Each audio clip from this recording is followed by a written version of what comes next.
Então, nas duas mensagens anteriores, nós prosseguimos falando sobre a família em construção.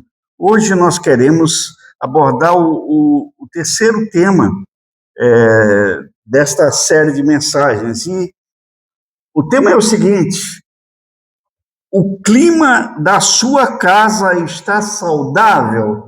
Essa é uma pergunta que fazemos e vamos acompanhar essa reflexão no Evangelho de Marcos, capítulo 5, 21 a 24.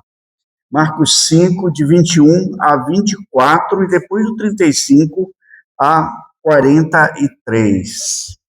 E passando Jesus outra vez num barco para o outro lado, ajuntou-se a ele uma grande multidão, e ele estava junto ao mar. E eis que chegou um dos principais da sinagoga, por nome Jairo, e vendo, prostrou-se aos seus pés e rogava-lhe com muito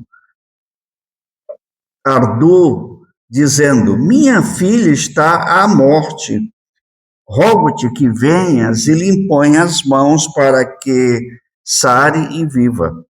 E foi com ele. Seguia uma grande multidão que o apertava.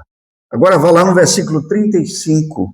Estando ele ainda falando, chegaram alguns do principal da sinagoga, a quem disseram: a tua filha está morta.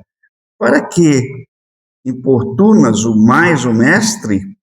E Jesus, tendo ouvido estas palavras, disse ao principal da sinagoga: não temas, crê somente. E não permitiu que alguém o seguisse, a não ser Pedro, Tiago, João e irmão de Tiago. Tendo chegado à casa do principal da sinagoga, viu o alvoroço, os que choravam muito e os que pranteavam. E entrando, disse-lhes: por que alvoroçais e chorais? A menina não está morta, mas dorme. E riam-se dele, porém ele, tendo feito sair, tomou consigo o pai e a mãe da menina e os que com ele estavam, e entrou onde a menina estava deitada. E tomando a mão da menina, disse: Talita cumi, que traduzido é: menina, a ti digo, levanta-te. E logo a menina se levantou e andava, pois já tinha 12 anos. E assombraram-se com grande espanto. E mandou-lhe expressamente que ninguém o soubesse, e disse que desse de comer à menina. Vamos orar? Pai, que teu Espírito Santo nos dê, neste momento, instrução e facilidade para ensinarmos a tua palavra e compartilharmos a tua palavra. Em nome de Jesus, que esta palavra seja abençoadora para os que aqui estão e os que também participarão dela durante a semana. Em nome de Jesus nós oramos. Amém. A família brasileira, e eu diria a família, está em crise. Temos ouvido nesses últimos anos uma frase que parece que cada dia ela passa a ter mais simpatizantes. A família é uma instituição falida. E eu já ouvi muito isto, já vemos nos meios de comunicação amplamente. Li recentemente uma triste estatística sobre a Fundação Casa. Fundação Casa, para quem não sabe, é a antiga FEBEM. E eu não sei se alguém teve acesso às estatísticas, mas me chamou a atenção o fato que 70% de adolescentes infratores que estão ali são provenientes de igrejas e de famílias evangélicas. Isso é muito triste. A maioria dos menores infratores tem nomes bíblicos. Isaías é recordista. Lucas, Paulo, Tiago, Bartolomeu também tem. Entre os nomes bíblicos que os pais evangélicos colocam nos seus filhos. Parece-me que antes que esses dados possam revelar algo sobre a triste realidade da igreja, nós podemos entender que há uma triste realidade para as famílias com esses dados. Esses são alguns dos sintomas da família em degeneração que podemos elencar neste momento. Crises, desencantos e desilusões nos casamentos, divórcios, crianças abandonadas, filhos irreverentes e indiferentes aos pais, brigas constantes entre os casais e por aí vai. Em alguns casos, a situação tem agravado de tal maneira que o lar, ou a família, ou a casa da família, mais parece um hotel onde membros se encontram apenas para comer e dormir. Uma pousada de luxo. Ou um posto de gasolina onde só vão para abastecer. Ou um campo de batalha onde só se encontram para brigar, desde as refeições, desde a refeição matinal e passando por cada refeição que estiverem juntos. Mas como inverter esse triste quadro e transformar o meu lar em um lar abençoado e viver o propósito de Deus para a família? Como fazer da minha casa, da minha família, um lar equilibrado, um lar onde as pessoas são aceitas, onde há uma comunicação saudável? Como fazer do lar realmente um ambiente espiritual? Para a família ter estabilidade, necessita urgentemente de um motivo espiritual. Nós podemos pensar nisso. Não será com conforto, não será com uma casa bonita, bem programada, bem elaborada e bem construída. A família é um projeto divino e nasceu no coração de Deus e, portanto, ela só tem sentido quando ela compreende esse motivo e esse projeto de Deus. Nós acabamos de ler um texto onde fala de uma família em crise, mas uma família diferente.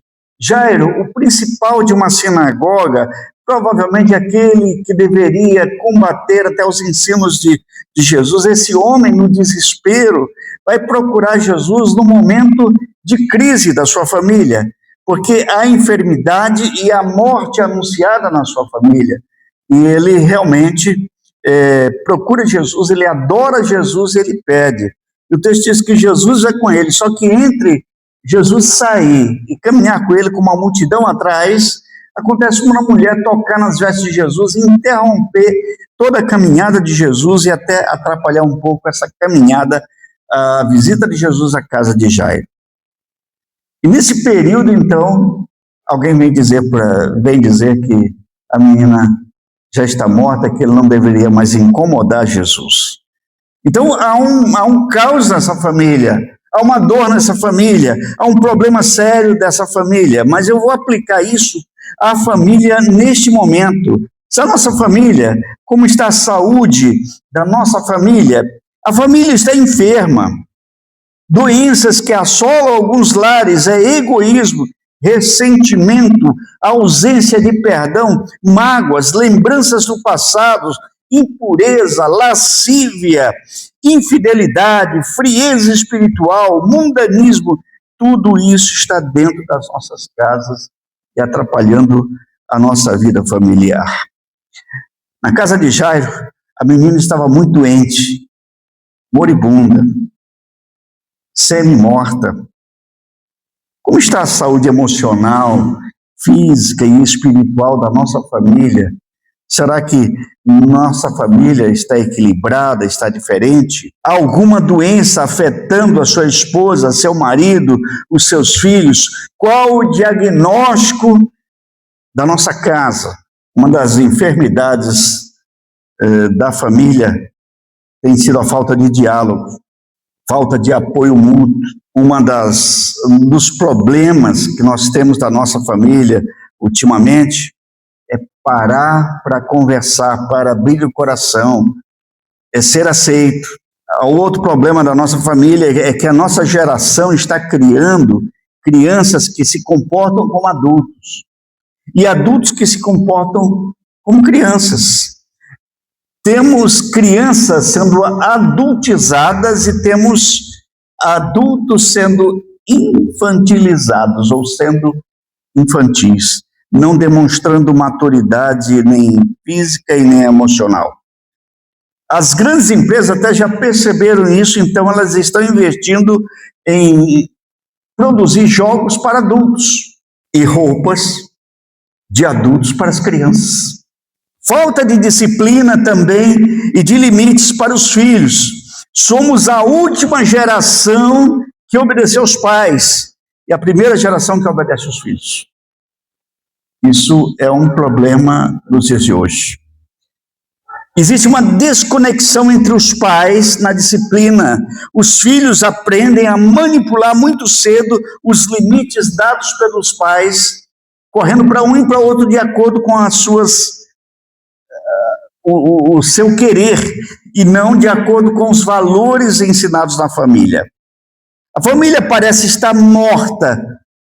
O que morreu na família? Será que estamos contribuindo para esta situação de morte de relacionamentos? Em Romanos 6, 23 diz que o salário do pecado é a morte. Mas algumas coisas morreram na sua família neste ano que passou, ou neste ano que já temos aí há 5 meses. Tempo, a estima, a cortesia, o diálogo, a esperança, o amor, a fé. Muitas famílias estão de luto, porque estão perdendo seus relacionamentos. Sabe o que a Bíblia diz lá em João 10:10, que o ladrão vem para matar, roubar e destruir. Jesus veio para que tenham vida e abundante. Mas o ladrão veio e matou coisas dos nossos lares. O amor, o diálogo, o respeito, o perdão, a paz e muitas coisas importantes. Os bons relacionamentos. A família está em alvoroço, como na história de Jairo, quando Jesus chega naquela casa, todos estavam em alvoroço. Existia ali um tipo de pessoa ali presente. Alguns que choravam e também tem o texto dizendo que alguns que pranteavam. O que era muito comum naquela época, eles contratavam pessoas para chorar durante um velório, durante o enterro. De uma criança, era muito comum ter pessoas profissionais para prantear. E aquelas pessoas estavam ali, alguns flautistas também, porque eles eram contratados para tocar durante, quando sepultava alguém. Esse é o ambiente de alvoroço, mas o que está alvoroçando a nossa casa, a nossa família? Se há choro, pranto, quantas lágrimas, quantas dores, quantos desentendimentos em nossas casas estão acontecendo. Agora, observem bem, olhem bem para a história de Jairo. O que Jairo fez? Ele é o responsável, ele é o líder da família, ele é responsável por aquela casa, por aquele lar.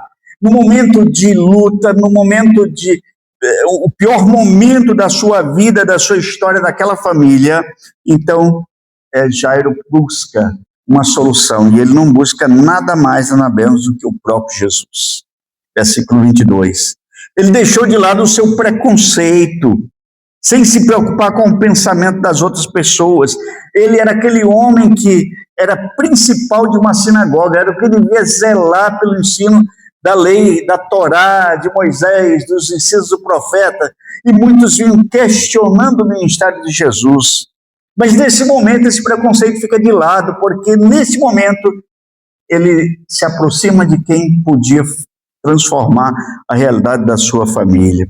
Ele se prostra, ele deixa a vergonha de lado, ele, mesmo vendo aquela mulher interromper o caminho, a caminhada, ele sabia que é aquela mulher, porque provavelmente ele participou do isolamento daquela mulher que 12 anos estava com um fluxo de sangue. E ela nem deveria estar em público. Mas aquela mulher não recebeu nenhuma observação, nenhuma acusação de Jairo. Ele suplica com insistência. No versículo 23 nós encontramos essa informação.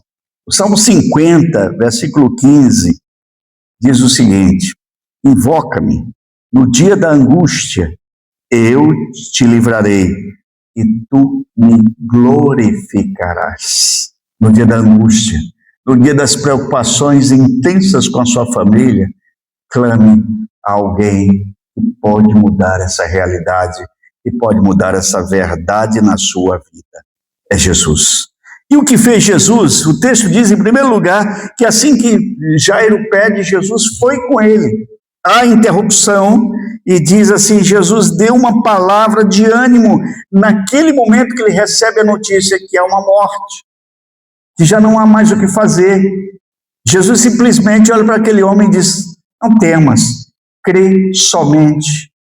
Ele podia voltar desesperado, chorando para casa, pois não havia mais solução, mas Jesus está dizendo para ele, crê somente, não temas. Eu quero dizer para você que tem identificado que a sua casa é um caos, que a sua família é um caos, e que muitas vezes estão a solução, você talvez compreenda isso, mas eu quero dizer para você, não temas, crê somente. Como Jesus disse para aquele homem, quando o caos estava instalado, não temas, crê somente. Jesus, ele entra na casa, ele confronta aqueles que estavam chorando e pranteando, e ele pega aquela menina pela mão, ele restaura a vida, porque o poder de Jesus não tem limites. Talvez ele precise pegar na mão algumas famílias, algumas casas, alguns lares, e não importa a situação, não importa quão difícil esteja o relacionamento, o que importa é o poder de Deus através de Jesus. Aleluia! Você crê nisso? Amém? Eu também creio nisso. Se quisermos uma família que caminhe vitoriosamente, devemos buscar os fundamentos na palavra de Deus. Jairo descobriu o poder de Deus buscando em Jesus. Embora o clima na sua casa estivesse um clima de dor, de tristeza, de morte, de choro, de pranto, Jesus disse apenas para ele, não crê, não temas, crê somente. E quando ele chega, tudo isso muda. Se o clima da sua casa não está saudável, eu também digo para você, não temas, crê somente, creia somente. Sua casa pode ser transformada em casa de alegria, em casa de adoração, em família de adoração, de louvor. Não desista, mesmo que as coisas pareçam difíceis, mesmo que os relacionamentos quebrados e partidos pareçam irreversíveis. Creiam no poder de Deus. Que Deus nos abençoe. Amém?